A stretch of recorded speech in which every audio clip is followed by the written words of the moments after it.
All right, welcome to a brand new episode of the Middle Aged Metalhead. Today we're doing a roundup of 2024, and with me I've got Descartes Kane, an old friend Nishant. We used to write for a short while on this online blog called The Slumbering End that Nishant used to edit, manage, and was the chief contributor. And we thought we'd have a quick chat about 2024 in metal, our favorite albums of the year. We'll do a top 10 countdown. We'll share a few thoughts about some of the gigs we saw. And yeah, just have a chat about the year and how it went. Hey, Nishant. Hello, hi GK. Long time. Long time, yeah. Like ulcerate gig, no?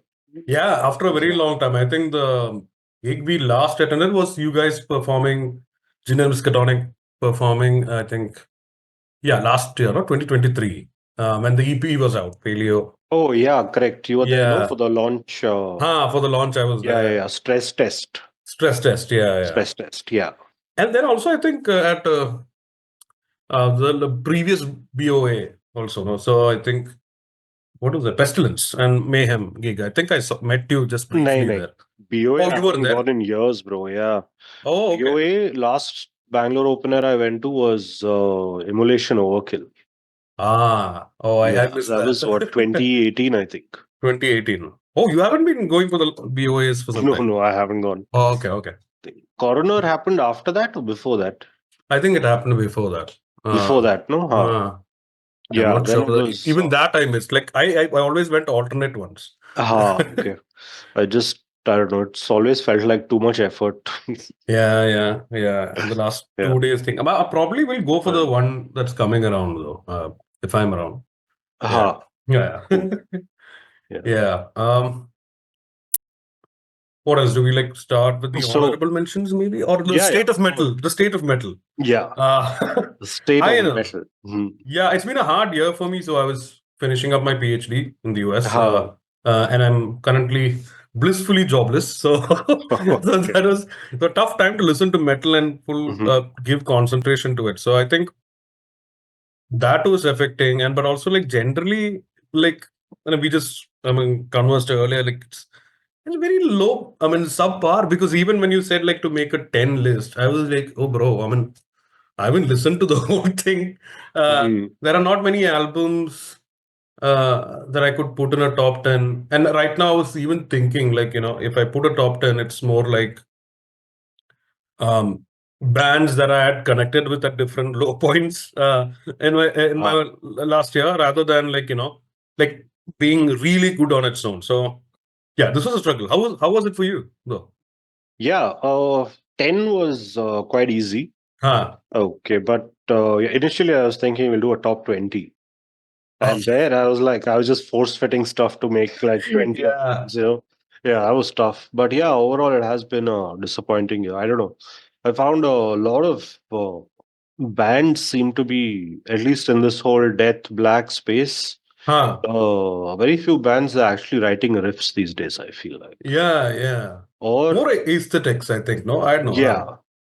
Yeah. It's become atmosphere, wall of sound. I don't know. Somehow that riff, that grabs you by the collar and shakes you. Right. Yeah, that I'm not getting. I think a couple of years back, it was also like, I know you both like were into stoner sludge a lot. And then there were like unlimited amount, 10,000. I swear. Oh my God. Yeah, I don't know. That like oversaturation only sort of pushed me away from it. Like even sludge and post-metal, like Cult of Luna clones, ISIS clones. That's it. Then they call themselves that. There's nothing new that they bring to the table. Yeah, but that's the problem with every genre, I think. No? Like most of what I've been listening to in the last 2-3 years has been death metal. And yeah, everything is, you can just spot the influences so easily that it's crazy. Yeah. Yep. I don't know. So honorable mentions, what are yours? So the problem with my end is like honorable mentions are stuff sometimes like I actually didn't end up listening a lot more than usual. Because one, I think first right off the bat, I mean, Eccentric Pendulum. I mean, it's a fun. I listened to it one album. It's a fantastic album. I think I'm like, I sort of align with more Eccentric Pendulum than maybe Moral Collapse. That's like a personal preference. But I love them both, but Yeah. I did not listen to them more. Maybe I listened to one whole time, one run, but that's about it. And I saw them. We both saw them live also. Yeah. Yeah, that was fantastic. But that is one thing I need to get to it. And the second one, there are a bunch of albums. Should I just share them? Yeah. Just like that? Yeah. Yeah. So these, 1 second. The other one is Mitochondrion. I mean, it's a fantastic album. I mean, the Yeah. But problem it is was one and a half hours. Yes. It was like, oh my God. You know what? So Yeah. there's a funny story.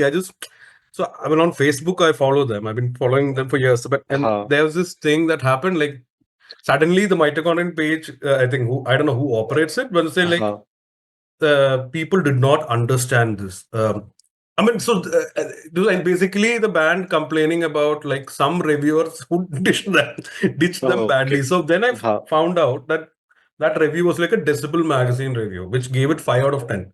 And wow. Okay. yeah, I mean, it said it's like you can exchange this band with Impetuous Ritual or Portal, and you might not find the difference or something. I think they got very angry. The usual anti-reviewer hate that happens, and then they shared another review with this guy called Grizzly Butts. I mean, he's a regular reviewer at Metal Archive. So I'm a Metal Archive T-shirt. So oh wow, I didn't know they made T-shirts and all.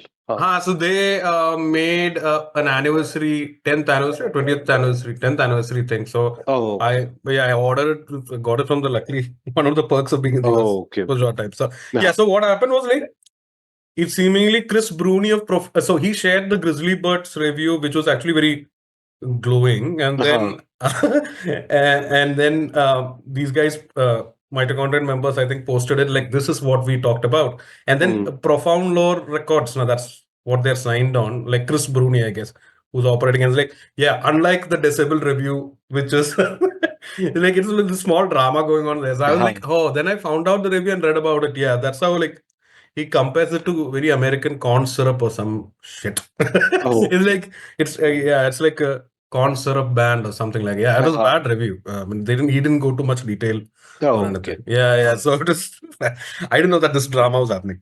So yeah, that's a fascinating bit of tidbit. Yeah, I mean, I know. So that was that, and then let me see.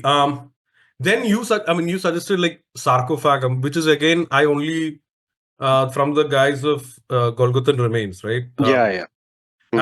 And even Panzerfaust. Like, I mean, I did go through them only one listen, and I still liked it. Maybe it's very good, but it maybe not as much as like the two albums before it. Which one? Say Panzerfaust. The Sons of Perdition. There are a bunch of 1, 2, 3. I think this is the fourth one. It's good. Yeah, really good. I mean, I think it's 2. This also is good, but I need like more time with it. And then like last two, like Brodequin, which is like I think suddenly came out of nowhere. I mean, it was super solid release. And again, I think I need more time with it. I just did a second listen today. So so it's really solid. I need more time. And then this last one, Devonial Verdict, which I I mean, this is maybe the two bands. I think Devonial is on Transcending Obscurity. Those are two bands I think really caught from the label. One of them is in my list. This one is I mean, I again, like, I only listened to it one time, and first few songs I think it didn't hit me as much. But then you told me that it's actually very good, and then I went back. And then okay, now I get it. And I bought a T-shirt immediately and a CD from TO. So those are my honorable mentions. What about yours, though? Honorable mention, Mitochondrion for sure. Right, but then, I mean, the album is so bloody dense. I heard it like 3 times so far, I think. Oh my God, that's like 7. But that's because I also have a 90-minute commute to work. Oh, yes. So on the days that I'm going to work, usually it's like at least 3 albums. In that day. Mitochondrion was 1 album. Right. But coming back on the way, I managed to listen to it. Like 3 days back to back, I heard it. But yeah, man, it's just so dense. There's like a lot of stuff to unpack. Yeah. Yeah. I mean, so that's so I recently went on like to listen to a band. I mean, I'm so late to the party. Like there's this band. I mean, you probably know about them. Like in Canada, called these guys are also Canadians. Called Sacramentary Abolishment. Abolishment. Huh. Yeah. I mean, I like only like maybe last year I started like suddenly randomly started listening. I'm like, oh my god! So they have like they're just not run of the mill Black Death, but they have some subtle melody going on there. Yeah. Like, so these guys, like, I don't know, I feel like they expand on that, and like they, I mean, when you like pause, I was just listening to at least 3 songs of it today. I mean, that's the time I got, but Yeah. I was like a lot of melody too. Like it's just not like noise. So it's fantastic. I mean, but I think you need to listen to it like movements or something, like half an hour. Yeah. True. Yeah. Yeah. Sacramentary abolishment became Axis of Advance, right? I think so. And then some members are Revenge. Yeah, Axis of Advance, then Revenge. That whole Canadian war metal. Yeah, that brand. Yeah. I mean, but then these guys are like came out of the blue. So I was like, so it was really good. And it's after like 10 years. Paracynosis, I remember 2012. That last album of Mitochondrion. 11 or 12, I think. Yeah. Right. That was the time, like, I remember we were reviewing and Ulcerate was big. Everything was like, there are a bunch of these bands like doing that antediluvian album. Antediluvian. To the cervix of Yahweh. Yeah. That album came around 2010, I think. Yeah. That's also the time I think I really got into, metal reviewing, as we call it, like passed off as reviewing. But yeah, that was a fascinating time. And I think that was also the time, I mean, just to like small story, like 2012 was actually the time I like started like really looking up lists. Like the Destruktor came out. I think Noise Creep, there was a website, No Clean Singing. And No Clean Singing used to do this other thing, like where they would like, archive all the other big magazine lists. Even Pitchfork had a metal, surprise, Stereo Gum and all that. So yeah, that was a crucial moment. So that time I went back and to listen to these also albums. Like there was also a website called, I don't know whether you followed it, Sputnik Music. Yeah. I still follow Sputnik. Yeah, I follow Sputnik. I find very useful because, like, people just like if you ignore the ratings, it's a good way to figure out what's come recently. Like new releases. Yep. And then you can just check out the ones you're interested in. Yeah. And they are like, so their chart system is fantastic. Like, I mean, so most of their ratings are not accurate or anything, but they have a bend for a metal as well as post-hardcore and a lot of indie rock stuff. So I also got a lot into hardcore, post-hardcore stuff through them. So great resource anyway. So go ahead. And what else? Another one I think in common is Sarcophagum only. Sarcophagum, I really liked it, but heard it like a couple of times max, so I didn't put it on the top 10. Gave me like serious Dead Congregation vibes, but that was solid. Then Divenial Verdict. For some reason, I think Kunal, when he's putting up the promo, he always chooses the most boring song for the initial promo. Like it happened to me with the new Veilburner as well. The first song was, I thought, okay, this is like really boring. And then I heard the whole album and it was fantastic. That's on my top 10. Okay. But yeah, Divenial Verdict took me a few listens and really good. But yeah, again, heard it like 2-3 times. So still kind of sitting with it. Right. I mean, I was like, Veilburner was also like, they have released an album. There's like 2 albums before, like the Lurkers in the Capsule of Skull. Something like that. It was like a blurry background. I'll have to check it up. That I really love. This was also like, they are, I think, constantly experimental, very experimental, deeply. I mean, that's also another album I need to like. They kind of remind me of, I don't know, this might be a weird comparison, but Morbid Angel's Illud, if all those ideas had worked out, okay. Yeah, it would have sounded like Veilburner. because Veilburner somehow managed to, like, the base I feel is still very Morbid Angel. But Huh, on top of that, the experimentation that they put in, right. the ideas that they have, and somehow getting all of it to work, it's really quite something. I find like very impressive. Yeah. I mean, even like, I actually found like um, Mitochondrion far more accessible than a Veilburner. Like, Aha. it's a bit more hard to get into. Like, it's Yeah. this time, this album particular. Mhm. Maybe I mean, I should sit with it myself. Yeah. Yeah, Tio. I mean, sometimes Tio just has this knack to get really solid bands. Yeah. Yeah. The first few years were very lean. I think when I was writing also there when he had his whole blog thing Uh-huh. at one point. Yeah. But now it's like established a name. Mm. Yeah. At least So 3, 4 solid releases they'll have every year, I think. every year, yeah. One of the other releases, I think it was this year, or last year, like Eternal Storm. The first was The really first good, album, right? Yeah, that was really, really good. fantastic. But then later on, there's another band I forget, which sounds like Eternal Storm and from Australia.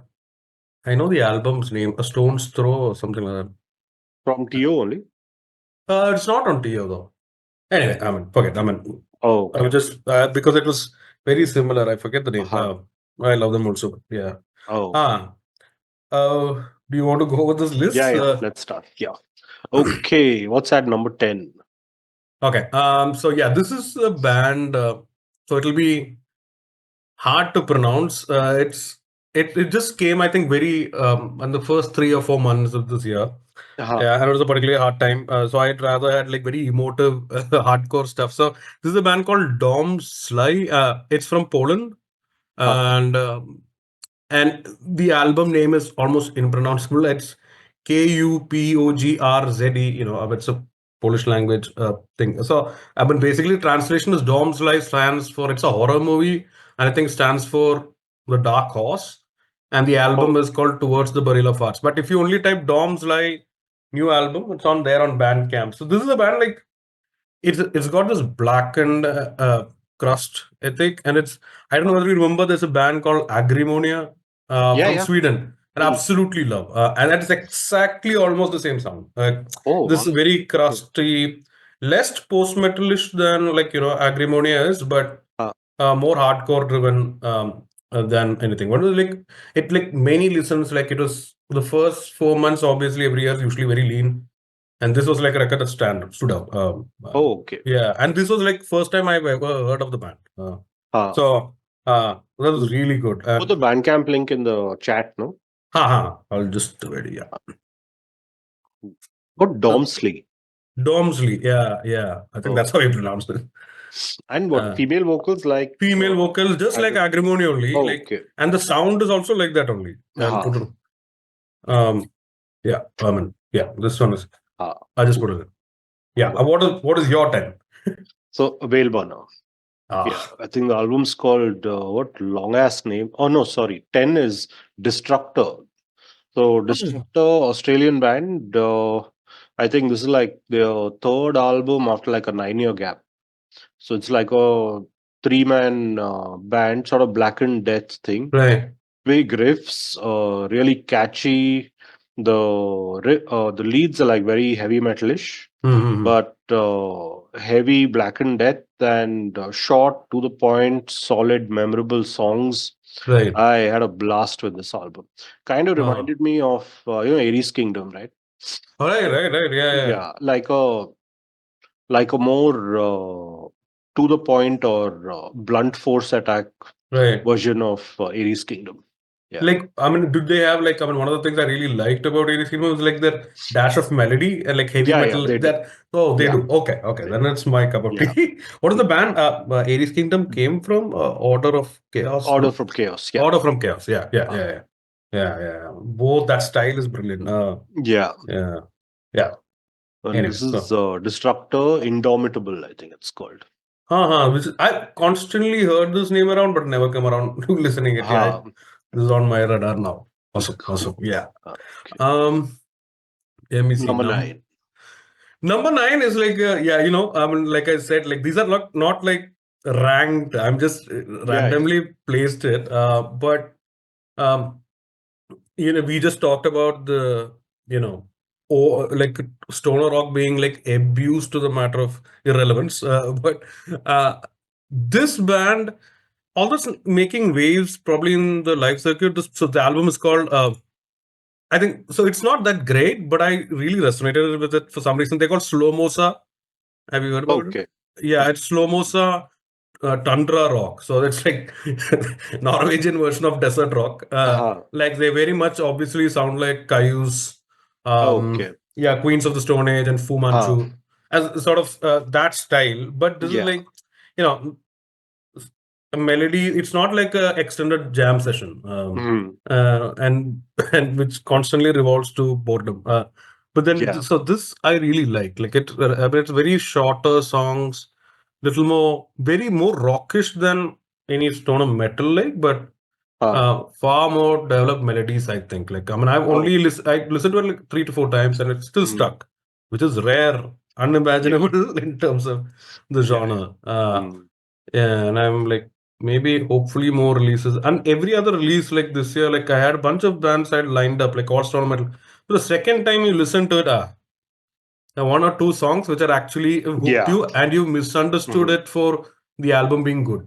That Yeah. happens True. to me a lot. Like, A yeah, lot. Yeah. so Mm. yeah, I mean, it's actually your task. Like, I've been like, for cornering down to 10 albums, like when I re listen to it, this didn't sound as great. That sort of thing. Yeah, you actually actively listen rather than like, Yeah. yeah. Yeah. So, Yeah. yeah. So that is number 9 from my end. Okay. Yours is, Number 9 for me is Veilburner. oops, sorry. That's what the No. duality of decapitation and wisdom. Ha, ha, ha, ha, ha. I mean, The yeah. album art is really, really Really. brilliant, I thought, with this I one. mean, maybe It's, who did it? Like, I will give it a check. mhm. Um, I mean, if there's And somebody, duality of decapitation and wisdom. yeah, Yeah, mind blowing. That is one thing this guy gets it done. I don't know how he does this. Like Kunal yeah, yeah. gets in touch with the best Mm. artists. Um, this is called Luciana Nedeia, I think. Hopefully she's got, Okay. yeah. Oh, she's done artwork for a bunch of bands. But Ah, oh, Deuce Mortem, you remember? Oh no, that's a yeah, yeah. yeah. Oh, They done Deuce Mortem. mm. Fascinating. The But Esoc Trillium. How do you pronounce it? Esoctilium, yeah, yeah. Yeah, yeah. All their Okay. artwork is this lady. Oh, none, Oh, that makes sense. makes sense. Yeah, Yeah, yeah. yeah, yeah. Now it's like that fantastical art that is. Yeah, yeah. Isoctiliums, Mm. yeah. But this album, I think everything from start to finish was done by the band itself. Hmm, hmm, hmm, And hmm, it hmm. has like this whole number 7 theme. So it's the Right. seventh album. It's I think 70 minutes long. Each song is 7 minutes long, and there are 7 songs, and Oh, this whole seven concept. But yeah. not lyrically, lyrically it's their I think usual occult themes. I think what they do. But yeah, I mean the music is something else. Yeah, this band. Something else. It Mm. was hard to get into. Like it was more Yeah. dense than Mm. Mitochondrion. And even like when it reminded me of 7 7. Remember the Bluetooth node had their own thing. Like Yeah, yeah, yeah. desanctification or something. Like Desanctification. there is something about the number 7. I don't know the Uh-huh. mythology, symbology behind Mm. it, but yeah, fascinating. Um, Okay, 8. 8. 8. I think I told you earlier, like this is the other TO release that I Huh. really like. It's not like mind-blowing album. It's like, it's a blinkered vision. I mean, this is a band that's probably stuck to the style for some time. Like Officium Triste's Hortus Oh, venenum. yeah. Yeah. Okay. Yeah. I mean, it's a very solid album. I mean, it doesn't do anything, beyond in terms of Yeah. style, highly melodic. Um, and I just instantly bought the CD and a T because when you like put it on even a speaker, you can actually make out the melodies very clearly, Ah. which was like some time. They don't have. So I think they have very good albums in the past. Like there was this album called Reason, if I'm right. Hmm. Yeah, which was also solid. Yeah, but they've stuck on to that style, not reinventing the wheel or anything. Yeah. But yeah, and They've that's been like a consistently solid, I think. Yeah. consistently solid. Yeah. I used to have their last album on TO, Death of Gaia, Death of Gaia. on Uh-huh. vinyl. That was also a That solid. was good. That's also solid. Yeah. I remember. Yeah, it's a big picture of a face or something. Yeah, Yeah. correct. I remember the art. Yeah. Fascinating. Yeah. Yeah, cool. Yeah. Cool. And yours, this is Okay. 8? We had 8. 8 for me is Hell yeah. yeah, Eccentric Pendulum, Perspectiva Invertalis. Invertalis. Oh, crazy art this guy's got here. Who's this artwork by? Samantha from Ectoplasm, France. Oh. So, no idea. Oh. But yeah, I absolutely loved this album.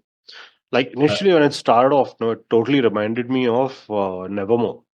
Like a lot of the riffs Arun writes, I think, I don't know, maybe I'm completely off base here, but I feel like there's a solid Jeff Loomis influence. And then he adds his whole tech death feel to that. Like I got the same feeling from the first Moral Collapse album as well. But this album, the songwriting is like top class. Yeah. And is Arun the main songwriter? Yeah. He is, yeah. I think he writes everything and then the band works around it. But this here, the solos are on point. And in the studio, I think he did the vocals as well for this song. Yeah. This definitely sounds like sounds like they had a different vocalist, I think, a long time back, no? I think on the last album. Yeah, they did, yeah. And last album was like what, 12 years ago? 12 years back, yeah. I still have the digipack. Finding the Optics, yeah. Finding the Optics, yeah. Had a fantastic t-shirt too, yeah. But yeah, this was really good. Really good. Technical death metal, progressive death metal, I don't know what to call it, but really solid stuff. Yeah. Yeah, I mean, I know, like, if I'm not wrong, like, can be completely off base. I think Arun also likes a lot of early textures and Gorod. Yeah. So that also, like, I feel like it's also. It's there somewhere in this. Yeah. Yeah. So fantastic, Liz. I mean, I need to get a CD too and a T. Cool. And we are at number 8. Number 7. 7, this is probably on your list too. It's Mefitis, the Skorian, the Greyleer. Oh, yeah. Yeah. I mean, I recently realized it's like 2. Maybe if are they there on your list? Yeah, they are. Okay. A lot higher, but they are. Yeah. Yeah, maybe we can jointly talk about it. I don't know. I mean, this is cool. Yeah, I mean, it's Mefitis side reads when I think I read a review about it. So there's a wonderful website called Hate Meditations, which is like a positive death metal org website. Like they're more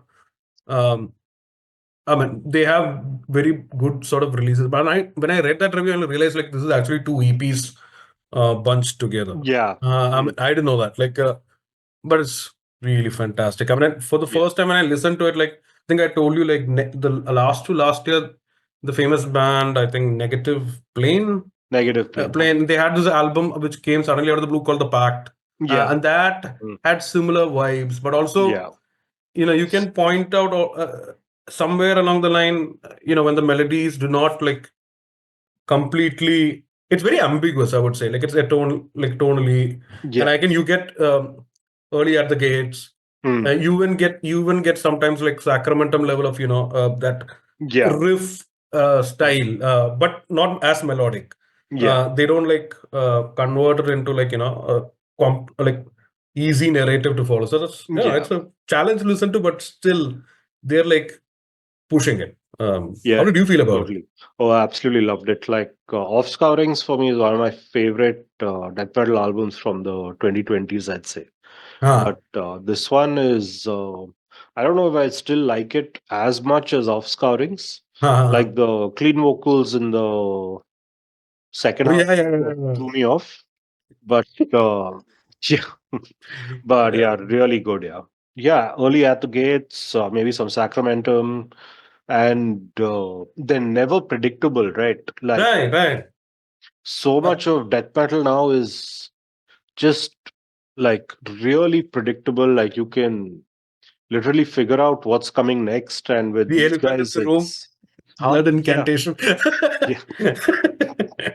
yeah. Yeah. I mean, But yeah, yeah. Mefitis, my God, this This- that's some special band artist.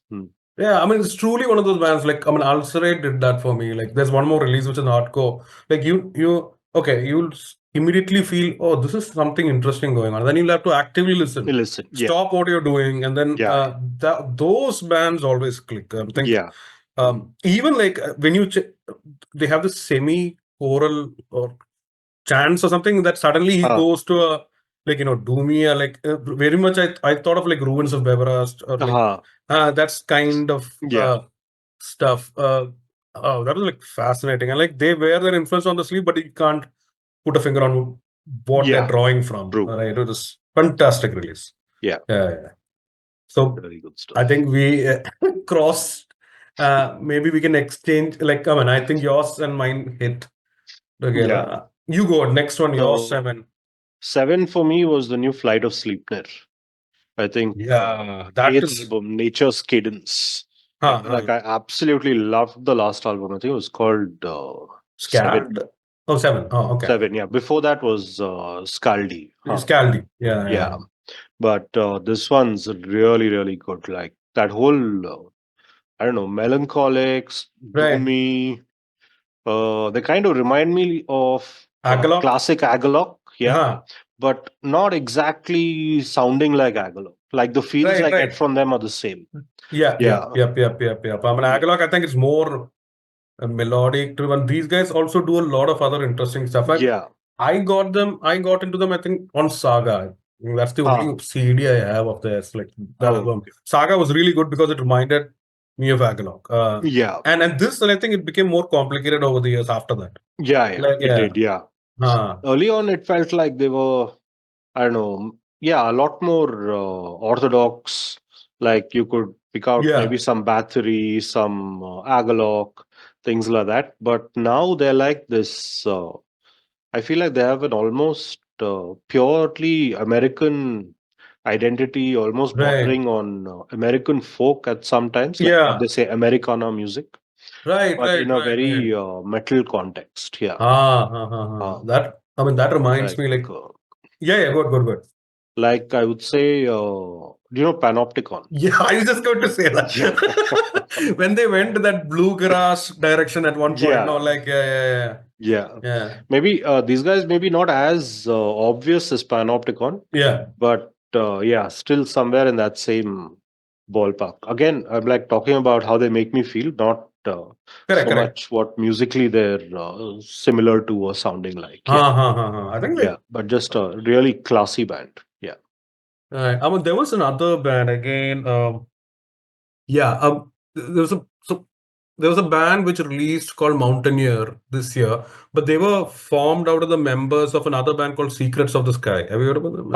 I've heard Secrets of the Sky. Yeah. They're also very solid, but they're more streamlined. They are not as Yeah. complex as Flight of Sleipnir, but they're also very nice. I mean, that was a kick-ass band. I think they short-lived. They split up around 2014 or something. So yeah. So we are at 7? 6. 6. Okay. 6. 6. This is a band called these guys are from the US, like I think somewhere in Illinois state. And they are a band called Frail Body. And the album is called Artificial Bouquet. So I can maybe link you that on Bandcamp too. So this is another band that like caught me off guard. So this is like again hardcore, post-hardcore, emo-core, not the what do you call what passes off as emo and like global discourse of mascara and all that. No, not that nonsense. This is like the 90s emo, like bands like Envy, Japanese Envy, bunch of those bands. Like I mean, now it's popularly called Scrams, and there's a large amount of bands like Modern Life is War and all that. So, but this they draw from them, and this is like a release like.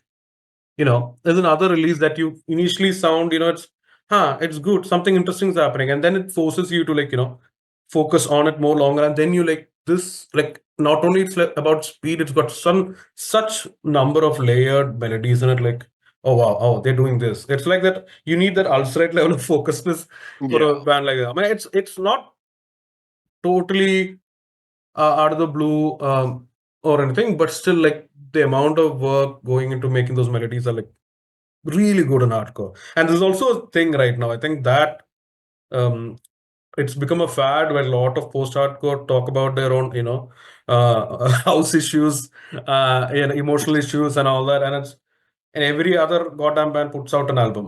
The same stoner problem is also there. But right now, Yeah. these guys stand out very solidly. I think it was like fantastic release. Yeah. Yeah. I mean, I don't know. I've become more obsessed with these, post-hardcore and screamo stuff more. But I'm a Ah. later ever. Yeah. Oh, okay. Cool. Yours? Okay, mine is Cosmic Putrefaction. Oh, Emerald Fires Atop the Farewell Mountains. yeah. This album really loved it, yeah. Like complex, layered death metal. Then I found out it's just one guy sitting somewhere in Italy. Like this is their fourth album, but I had no idea it was a one-man band. Ha, ha, ha, ha, And ha. the earlier stuff I think was good, but Yeah, this new album is like really something special, I feel. Yeah. right. I mean, I love the previous release, which was also very solid. I didn't Huh. get around to listening to this again. Oh. Yeah. So, I mean, I did a bit, but then I don't know for some reason. But this is like one man black metal version of death metal. Yeah, yeah, yeah. Yeah. Yeah. But they're very atmospheric, no? Not Yeah, like yeah. It is. it is more. I was- yeah, so that's another thing. Like, if I think Mitochondrion is very active on Facebook, so they Huh. were putting out a post like they're some of their favorite releases this year. So they had Okay. your stuff like Wild Rights, Hmm. Ulcerate, and this Cosmic Okay. Putrefaction. Huh. Those guys loved this. So Okay. yeah, yeah. So Yeah. this I Yeah. Kind of really makes need. sense. Huh. Yeah. And I think they're Yeah. all planning the league. Like, I mean, death metal that sort of pushes the boundaries, or Yeah. so to speak. True. Yeah. Yeah. Yeah. Very layered, complex, and like Uh, proper headphones death metal. Like I know I that's was the term. complaining about the lack of riffs earlier, but Ha. yeah, this one and actually ulcerate also. Fuck. Oh Uh, my God. yeah, like really solid atmospheric stuff.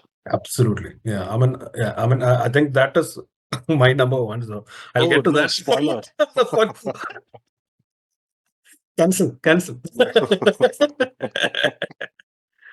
uh, Okay, number five. Number five, right?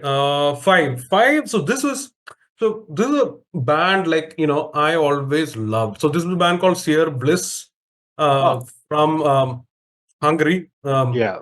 Um, so this is called Heavenly Down. So this is a band that had a sort of tenuous relationship with my listening partners. Like I always loved what they do, but sometimes it never clicks. Like it. Yeah. So they have this thing that was going on. Like I think they had some kind of trumpet thing in the beginning, which was like a novelty for this band.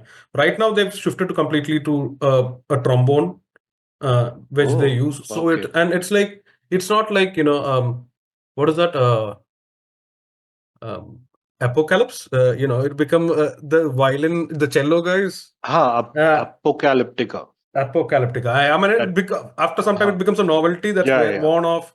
But this they use the trombone so brilliantly, and it's like elevates. I think this is my favorite album of theirs. Like the first album was more their first ever album. It was in the mid '90s. It's called The Haunting, which is actually very good. That's Uh-huh. my second favorite.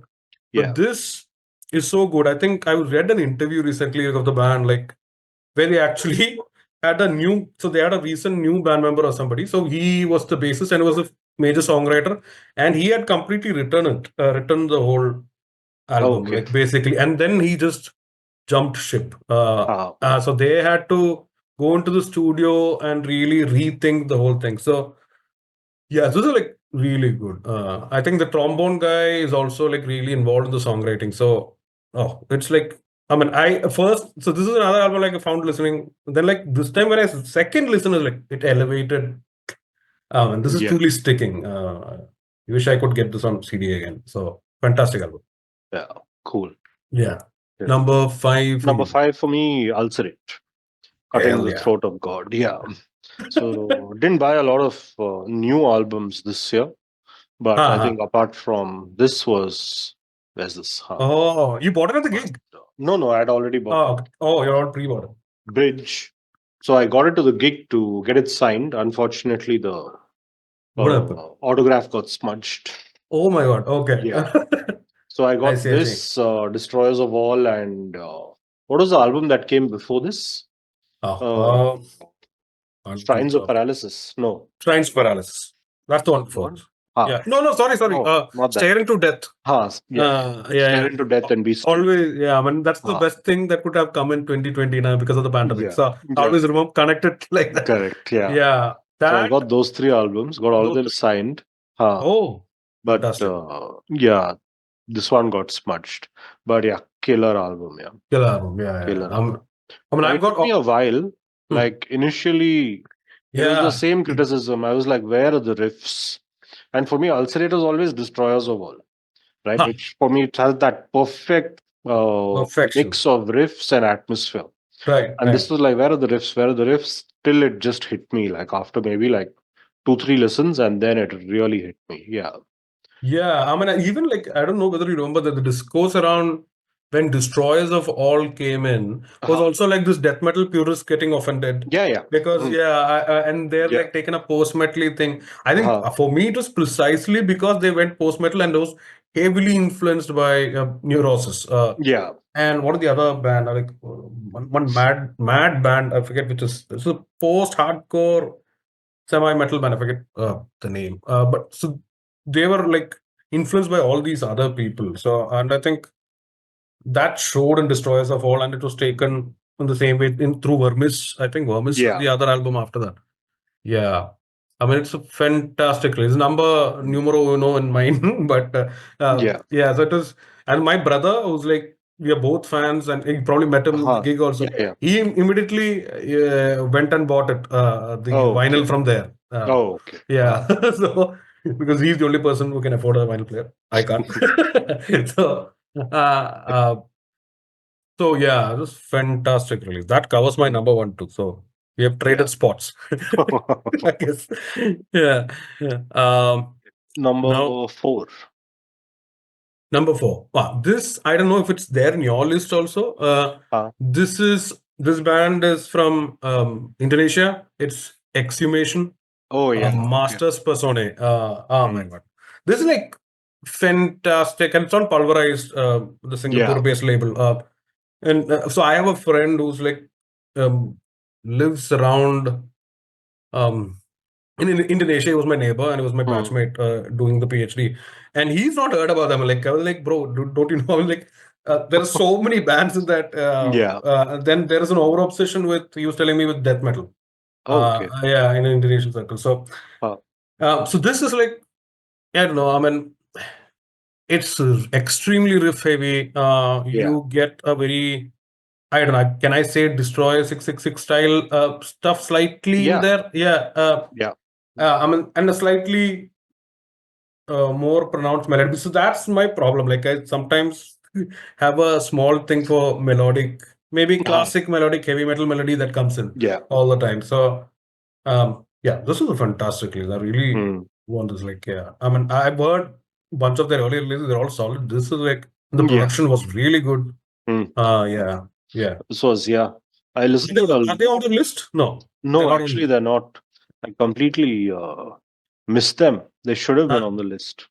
Yeah, I remember talking Yeah. about it. Like you were on Because loop. I was on it. I heard it a lot in the first half of the year. Yeah.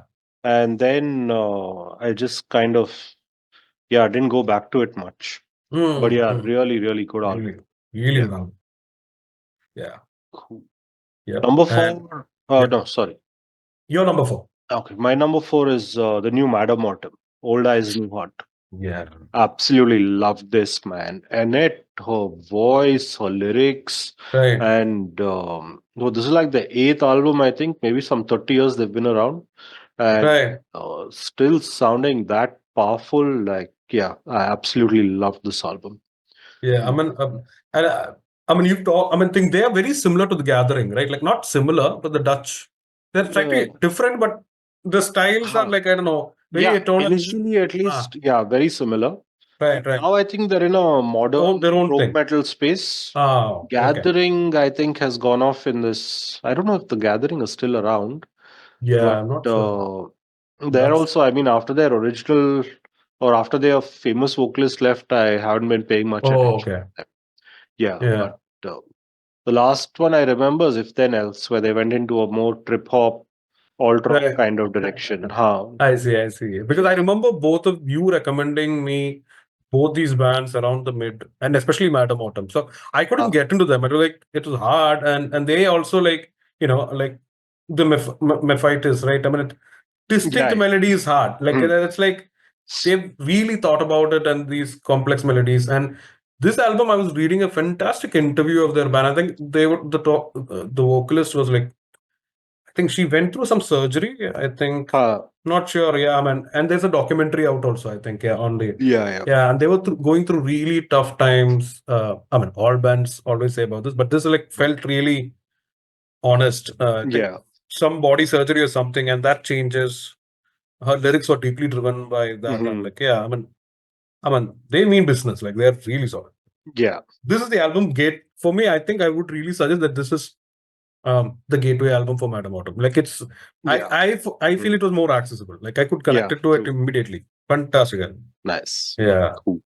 Yeah. Okay. And number 3. Yeah, this is just a second. I mean, I forget the album. I mean, so I was talking about a band, right? The Australian. Yeah. So again, okay. Now I searched it and have this habit of knee-jerk searching. Like, so there are bands like, Insomnium, Omnium Gatherum, that delve into this deeply melodic side of thing and gets tired. But there are other bands like, one is In Vain, which is the album I'm talking about.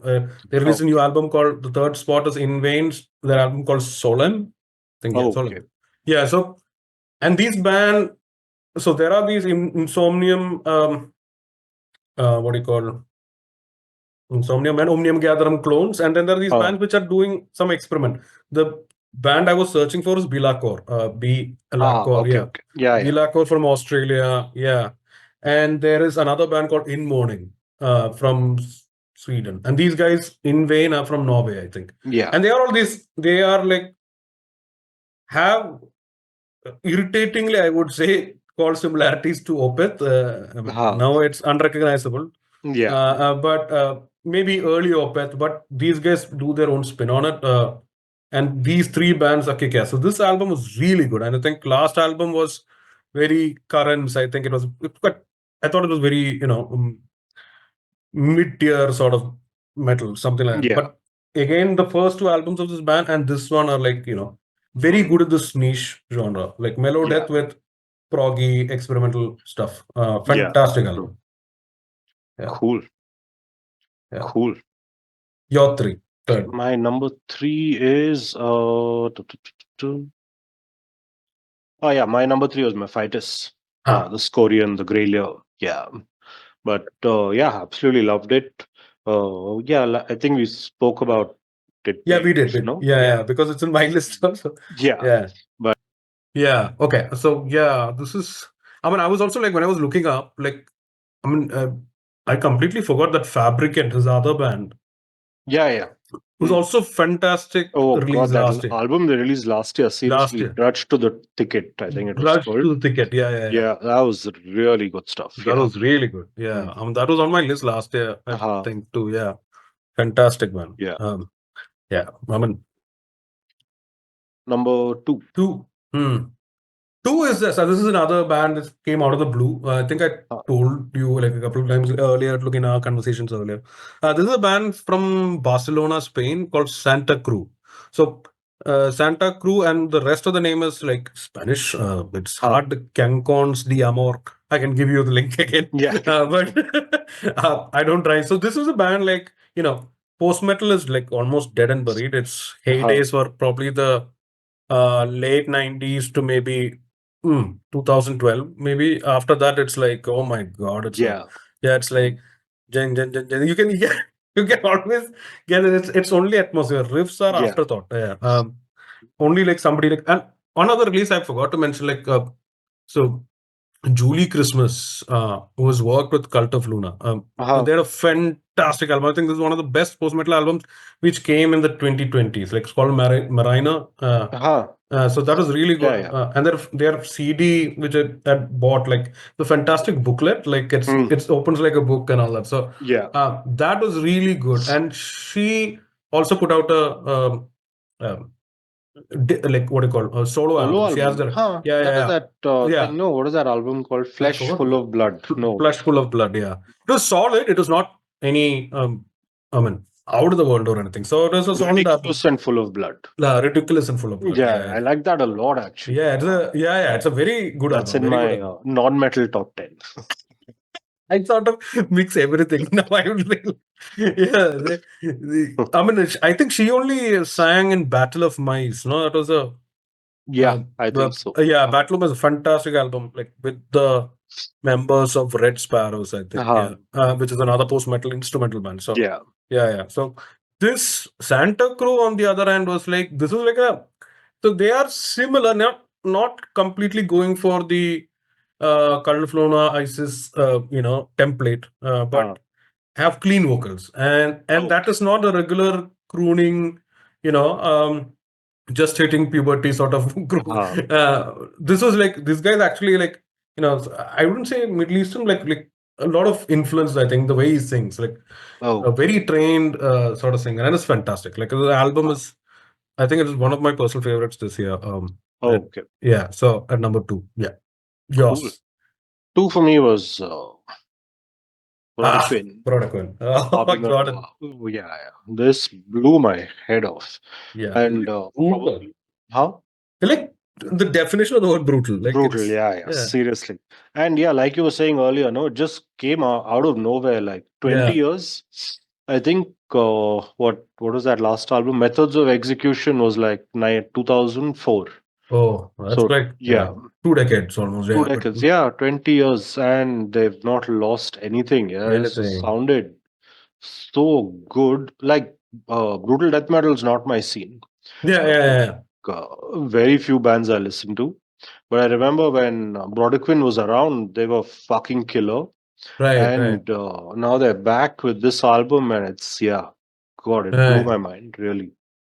Really good. I mean, when did you, I have not explored Brodequin. When did you start listening to them? Like, maybe early 2000s? Early 2000s. Okay, early 2000s. Early 2000s, I'll tell you which. I think it was their second album in the days of what was the file sharing, basically.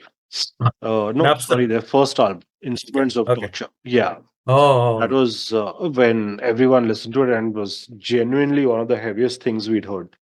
Right. All the death metal boys then had freaked out. Yeah. I mean, so I recently read also, like, Brodequin. I mean, I didn't know about this. Like, it's like, it's a lot of bands do this, like making horror stories. They actually go into very minute detail of the horror, torture practices in medieval Europe. I think a lot of bands do it, but these guys stick to it very strongly. So I was like, so there's a song on it, like, let me just draw it up. I mean, I'm not sure completely about the history, but which was fascinating.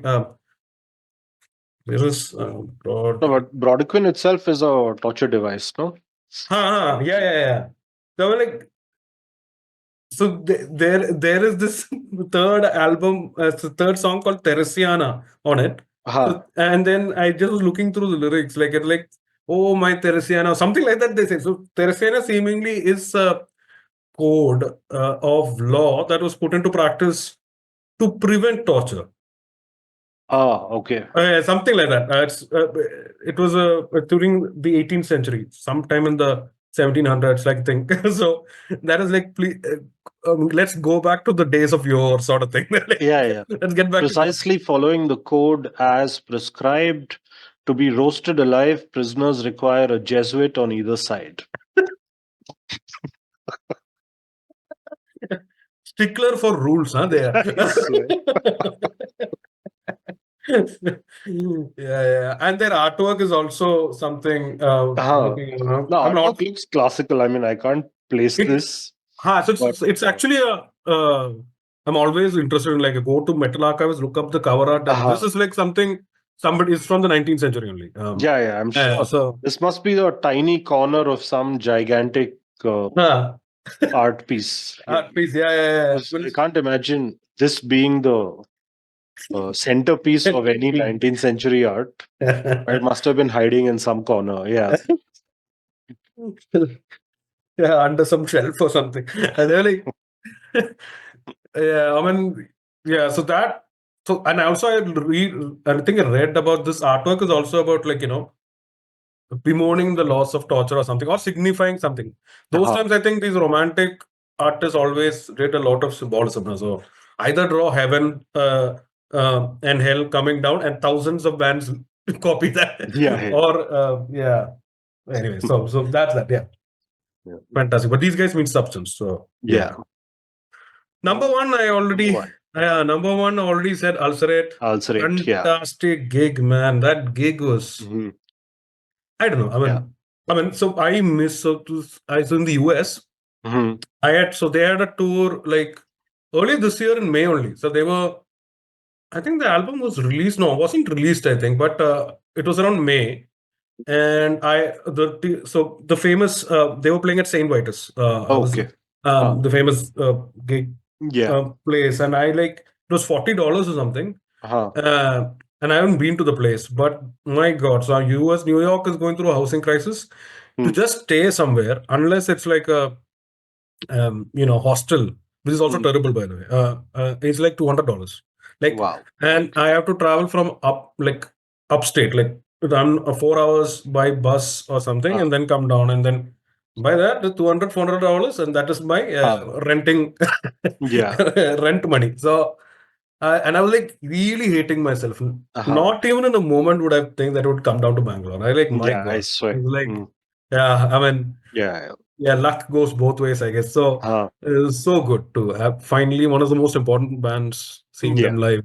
Hmm. Yeah, it was fantastic. Yeah, Yeah. yeah, That it was was a good. hell of a gig. Yeah. Hell of a game. Yeah. In yours, number one? Number one, Deceased Children of the Monk. Yeah, fantastic release. Yeah, I my mean, most listened to album this year. uh-huh. And I love the band. Yeah. Always loved them right from the Luck of start. the Cops, Yeah. Blueprint. Yeah. Blueprints of Madness. But this, I think, is their best album since Fearless Undead Machines. Oh, okay. So, still I waiting mean, for the physical to back. arrive. Yeah. Right. But yeah, fucking incredible album. Yeah. And fantastic artwork again. I mean, I have to Mm, look up who that is. But yeah. yeah, I mean, I really love the songs. I mean, and for some reason, just being honest, like it didn't hit me as like the last two, like Surreal Okay. Overdose. And So Ghastly White. Yeah. Ghastly Rides. They were like boom, like Mhm. out of the windows. Felt Like, like those two albums were maybe a little more on the death metal side ah, compared to this one. This one yeah, felt this is more like like your speed and paid. yeah, plus maybe even bits of thrash more than their death metal sound.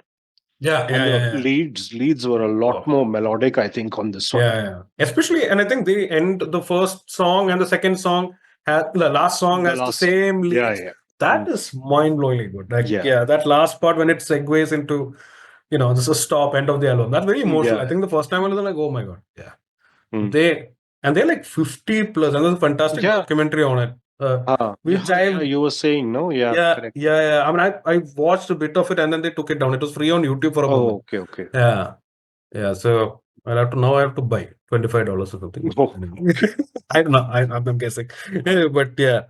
Uh, yeah, killer album. I mean, and they formed in 85. yeah. No, so like this much energy after almost like 40 years next year, Correct. this much energy is like something else, pa. I mean, they like are completely like pushed the DC scene into like existence. Hmm. I mean, that was the old documentary was slightly about like how they were Uh-huh. like, they never took like to become the, emblematic of the scene, but they were like pro underground, like Yeah. core community sort of thing, which is Hmm. fantastic. Yeah. Yeah. Yep. Oh, that's a long. Cool. Cool. That is very good. Yeah. I mean, I need to get to Destructor and even your number one. I mean, the not number one, like the one before this. Two was Brother Quinn. Quinn and one other album. Yeah, The Flight of Sleipnir. Yeah. I mean, which I need to Yeah. get around to listening more. Yeah. Yeah. Yeah. Cool. And you also mentioned like any honorable mentions in Indian. I mean, obviously we mentioned um, Eccentric Pendulum, and then I think Moral Putrefaction and Yeah. Basmasura, no? Right? I mean, Yeah. I didn't. Masura for me has been like I really enjoyed their stuff. They've got a gig coming up on the 5th. I Oh, think next okay. Sunday. Yeah. Yeah, I Along mean, with who Nihilus and a couple of other bands. I see. So Okay. that should be fun. Yeah. Oh, I mean, I'm so far I'm not in Kerala anymore, in Calcutta only. Yeah, So you're in Calcutta, no? yeah. Yeah. I mean, so yeah, I'm going to catch Sinister. Yeah, it's like only 700 meters from here. So the Oh, gig, cool. I sort Okay, of okay. walk and go, come back. Yeah. So hopefully, and it's also like $700 only. Yeah. So by the way, that Basmasura I really need to get to because that's one release I've been missing on. Any other releases that you thought was good? I mean, I don't Right remember. now, I can't think of any others. Yeah. Amorphia put out last year, no? Amorphia was last year. Yeah. Yeah. That is one solid band. Yeah. Really hardworking. Yeah. So there's a friend of mine called Chit Aravind, like who did this documentary on the Kerala metal scene and all that. And he's very close to them. So he's telling like their work ethic is yeah. They train hard, like really hard. So I mean Faizan is there. So yeah. And Vasu, right? Vasu, yeah. Vasu, And really sweet guy also. Yeah. Yeah, really. I saw him at the Ulcerate gig only. Yeah. Yeah. Very sweet. And he's got another band too, right?